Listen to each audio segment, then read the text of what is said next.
할렐루야, 좋은 아침입니다.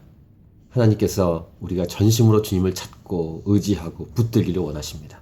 이것이 우리 인간으로서 주의 백성으로서의 합당한 삶이기 때문이고, 그렇게 주님을 의지해야만 진정으로 살 수 있기 때문입니다.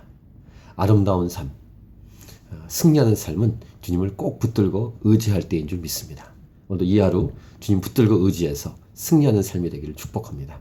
오늘은 2015년 7월 7일 화요일입니다. 오늘 우리에게 주시는 말씀은 열왕기하 16장 1절부터 9절, 죄의 길을 택하는 인생, 값없이 구원하시는 주님. 오늘 본문은 요담의 아들 아하스가 남유다 왕이 되어서 그 아하스의 그 삶에 대한 부분이 오늘 본문의 내용입니다. 이 아하스는 그래도 그 아버지, 그 할아버지는 그래도 하나님 보시기 정직히 행했는데, 이 아하스는 이렇게 평가되고 있습니다. 그의 조상 다윗과 같지 아니하여 그의 하나님 여호와께서 보시기에 정직히 행하지 아니하고, 그리고 남유다 왕인데 북이스라엘 여러 왕의 길로 행했다라고 기록합니다. 거기다가 여호와께서 이스라엘 자손 앞에서 쫓아내신 이방 사람의 가증한 일을 따라서 자기 아들을 불 가운데로 지나가게 하고, 그 이방 그 우상 숭배 문화를 그대로 답습했다는 것이죠. 또 산당들과 작은 산 위와 모든 푸른 나무 아래에서 제사를 드리고 분향하였다 기록합니다.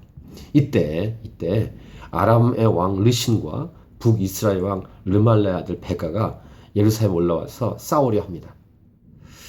오늘 이 본문 내용은 그 예언서에는 이사야 말씀과 이렇게 병행 구절로 보면서 묵상하면 좋습니다.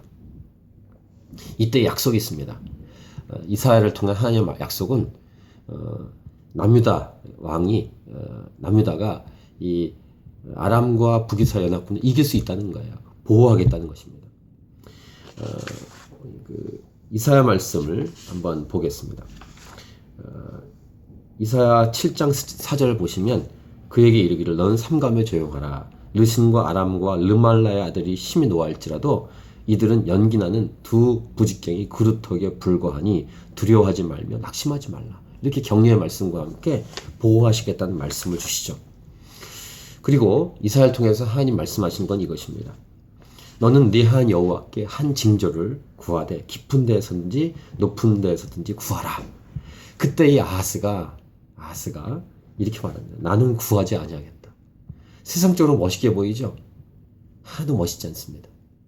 그러니까 어제 북이스라엘 무나임처럼 하나님 의지하지 않고 자기 생각대로 자기 멋대로 부자들에게 돈 강탈해서 돈 주고 그 문제를 해결하는 그런 것처럼 무나임과 이런 비슷한 행동을 하는데, 하나님 의지하지 않고 7절을 보시면 아하스가 아수르 왕 디글랏 빌레스에게 사자를 보내 이르되 나는 왕의 신복이요 왕의 아들이라.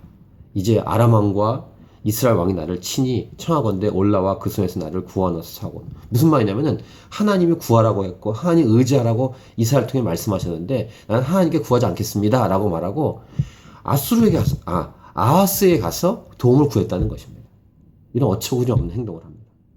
그러니까 하나님과 상관없이 마음대로 행동하겠다는 그 내용입니다.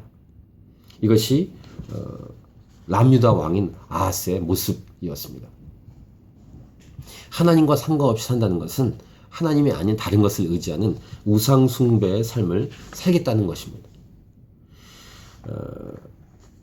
그런데 두 번째 메시지는 뭐냐면은 이 이사야 말씀을 잘 보시면 이렇게 하나님을 의지하지 않겠다라고 말했을 때, 일단 이사야 7장 13절 보시면은 이사야가 이르되 다윗의 집이여 원하건대 들을지어다. 너희가 사람을 괴롭히고서 그것을 작은 일로 여겨 또 나의 하나님을 괴롭히려 하느냐. 이렇게 하나님을 의지하지 않은 내용을 얘기한 다음에, 그런데 14절 가면은 독특합니다. 이해가 안 가는 내용이 뭐냐면은 그러므로 주께서 친히 징조를 너희에게 주실 것이라. 보라, 처녀가 잉태의 아들을 낳을 것이요 그의 이름을 임마누엘이라 하리라.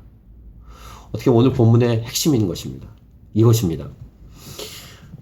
아하스의 불신의 말, 하나님께 징조 구하지 않겠다, 하나님을 의지하지 않겠다라는 그런 상황에서 하나님은 친히 징조를 주시겠다 얘기하고, 결국 임마누엘, 무슨 말입니까? 메시아를 보내겠다는 약속의 말씀을 그 믿지 않겠다는 아하스에게 하는 거예요.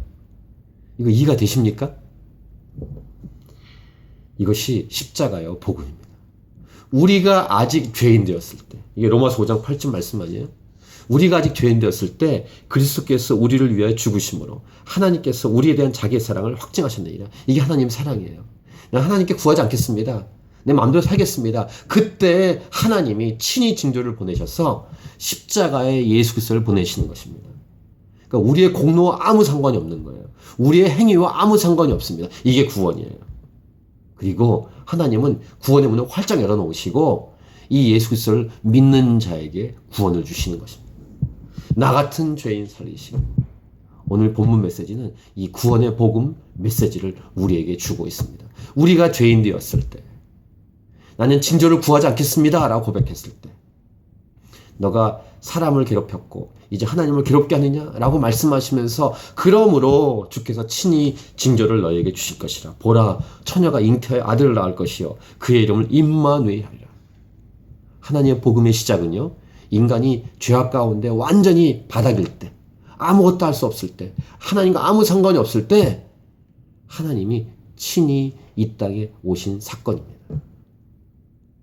그리고 이 복음의 시작인 예수 그리스도의 십자가 사건을 통해서 이제 한 명, 두 명, 한 사람, 두 사람씩 예수님 믿기 시작해서 2000년 역사 속에서 많은 사람이 예수 믿고 구원받고 이 교회가 여기까지 전 세계 속에서 시작됐고 성장된 것입니다. 이런 놀라운 하나님의 은혜 아래 이제는 우리가 어떻게 살아야 될까요? 하나님만을 의지하며 사는 것입니다. 그리고 이 복음을 주신 하나님의 긍휼과 자비와 은혜를 기억하고 이 복음을 감사하면서 증거하는 것입니다. 그런 이 하루가 되기를 축복합니다. 오늘 말씀이 제목, 위기 속에서 누굴 찾을 것인가? 주님을 찾으십시오. 죄의 길을 택하는 인생, 값없이 구원하신 주님 기억하고 감사하면서 주님 붙들고 주님과 동행하며 이 복음을 증거하는 저와 여러분의 삶이 되기 원하고, 저와 여러분의 삶을 통해서 다른 사람도 구원을 받는 놀라운 역사가 있기를 바랍니다. 하나님의 사랑을 찬양하십시다. 할렐루야. 오늘 하나님의 사랑이, 하나님의 은혜가 저와 여러분을 살리고 있고 살아나게 하셨으며 이 하루를 빛나게 하실 것입니다. 아멘. 오늘도 승리하십시오.